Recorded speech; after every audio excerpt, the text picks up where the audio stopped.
Ako ay OFW.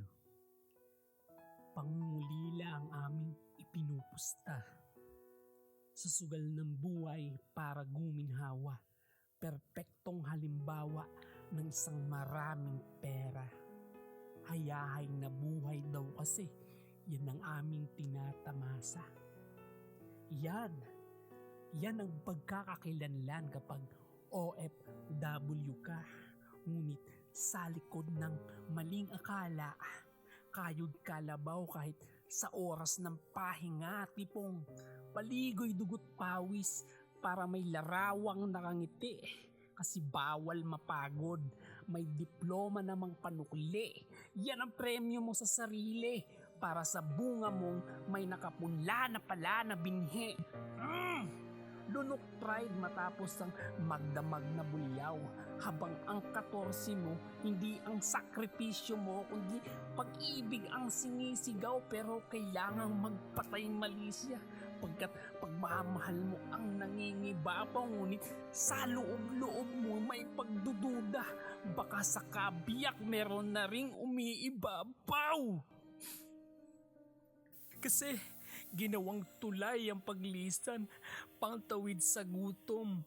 Dahil wala aking presensya, naging ika-6 na utos. Ang umuugong naging mayopya kanyang pagmamahal. Habang sa larawang kupas ako'y nakakulong, yung wala nga ba aking presensya ang dahilan? Napakahirap maghukom. Kaya pinilit na kasipagan na lang ang ginawang pamunas sa mga luha.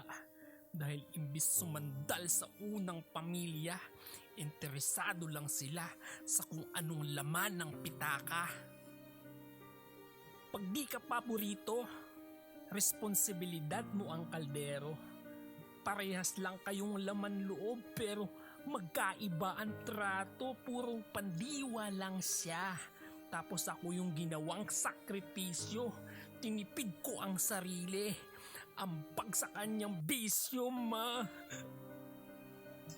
Para sa'yo, kahit na hindi ako pabor rito, kahit na yung ilog ng luha kayo po ang nag-imbento, pwede ba pakiusap lang, basahin niyo po mensahe ko.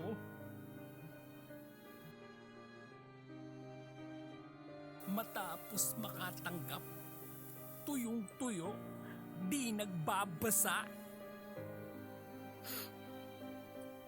Ano, hayahay pa rin ba?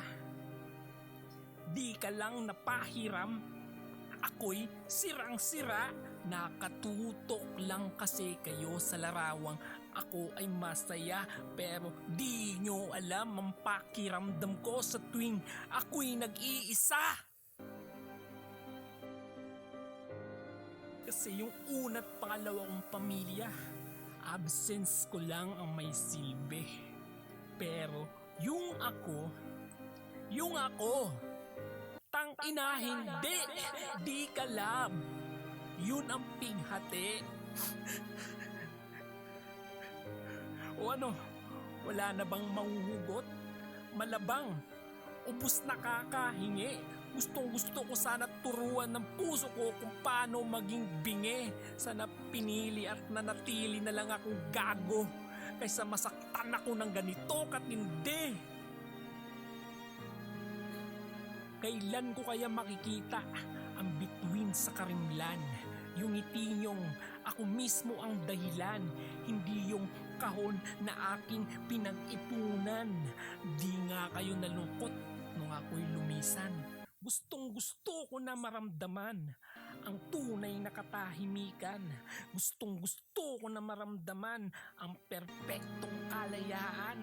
Gustong-gusto ko na maramdaman yung pusong di nasusugatan. Anong susi?